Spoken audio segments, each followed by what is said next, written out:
Sehgal Inter College, Kanwakheda, Sitapur. Admissions open for session 2024-25 for class 9th and 11th. Trained, highly qualified and experienced staff. Transport facility available. Value-based education system. Contact now for your children's bright future.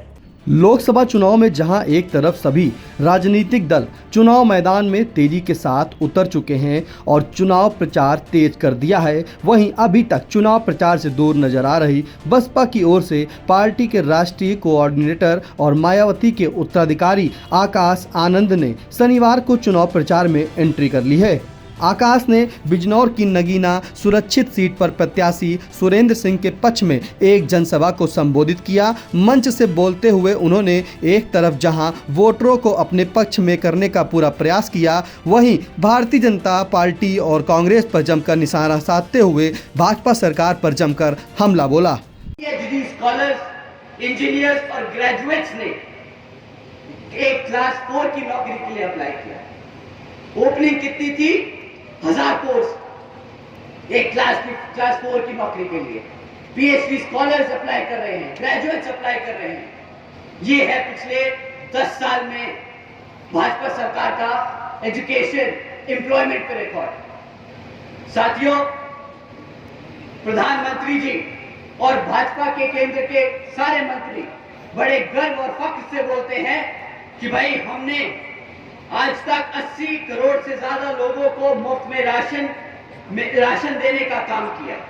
उन्होंने ऐसी scheme चलाई मुफ्त में ration देने की कि आज 80 करोड़ लोग भारत के वो स्कीम के अंदर उसका फायदा उठा रहे। साथियों, केंद्र की भाजपा सरकार जो बड़े चौड़ कर बोलती है कि मित्रों, आज बीजेपी की सरकार ने 80 करोड़ से ज्यादा देशवासियों को मुफ्त में राशन देने का काम किया है, परंतु ये कोई इनसे पूछे कि भाई जो 80 करोड़ लोगों को तुमने मुफ्त में राशन देने का काम किया, इसमें इतना चौड़ने की क्या बात है?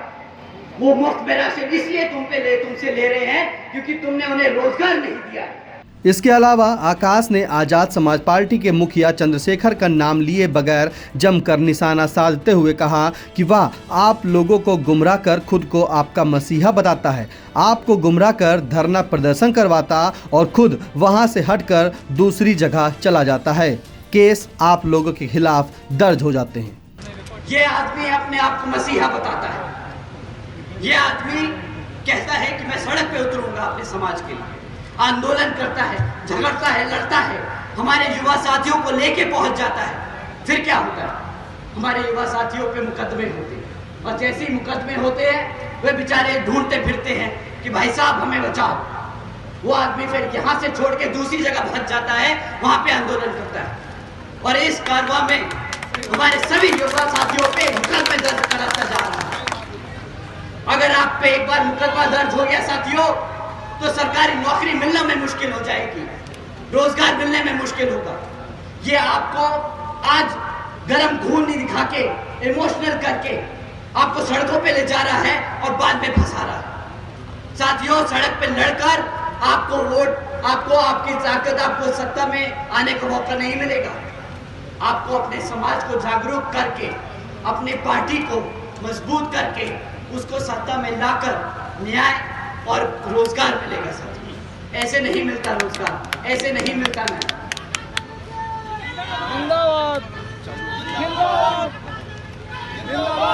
साथियों, अभी पिछले कुछ दिनों में इस व्यक्ति ने अपनी पूरी जी जान लगा दी कि वो इंडिया अलायंस में घुस जाए।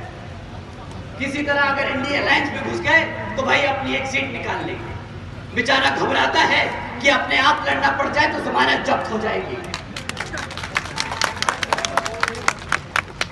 परंतु साथियों, बेचारे की किस्मत इतनी खराब कि इंडिया अलायंस में होके भी बेचारा बेघर घूम रहा है। पूछ रहा है कि साला कोई एक सीट तो दे दे भाई। अब अपनी खुद की पार्टी से लड़ना पड़ रहा है। भाई साहब, आजकल जीतने के लिए क्या क्या नहीं कह रहे कि भाई बसपा का प्रत्याशी बहुत कमजोर है, वो लड़ नहीं पाएगा। हमारे प्रत्याशी जी से मैं एक बार रिक्वेस्ट करूंगा कि जरा सामने आए। आइए आप। अब बताइए साथियों, अगर हमारे प्रत्याशी आपको कमजोर लग रहे हैं, अगर आपको हमारे प्रत्याशी किसी भी तौर तरीके से लग रहे हैं कि वो आपके बीच में खड़े होकर आपके हकों के लिए नहीं लड़ सकते, तो साथियों आप यहाँ पे अपने हाथ ना उठाएं। परंतु अगर आपको लगता है कि हमारे प्रत्याशी उतने ही मजबूत है जितना हमारा कैडर, उतने ही मजबूत है जितने हमारे कार्यकर्ता, तो आप सब अपने हाथ उठाएं और बताएं कि यहाँ पे सामने वाले की जमानत जब्त होने वाली है और यही प्रत्याशी उसको वो मुंहतोड़ जवाब देने वाले हैं।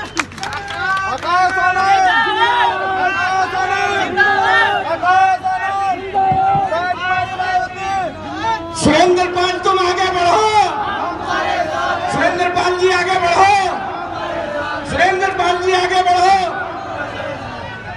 साथियों वो ऐसी बेतुकी बातें करता है, जब उसकी और बातें करेंगे तो हमारी बेइज्जती हो जाएगी। तो अब हम इससे आगे बढ़ते हैं। साथियों जैसा कि आप जानते हैं कि सियासी जानकारों का मानना आकाश ने चुनाव प्रचार की शुरुआत नगीना से इसलिए की क्योंकि बिजनौर मायावती का गढ़ माना जाता है। मायावती सबसे पहले 1989 में बिजनौर से ही सांसद बनी थी। इसके अलावा लोकसभा 2019 के चुनाव में मोदी लहर के बाद भी जिले की दोनों सीटों पर बसपा का कब्जा जमाया था। दोनों सीट पर दलित मुस्लिम समीकरण को साधने के लिए ही आकाश ने नगीना को प्रचार की शुरुआत के लिए चुना है।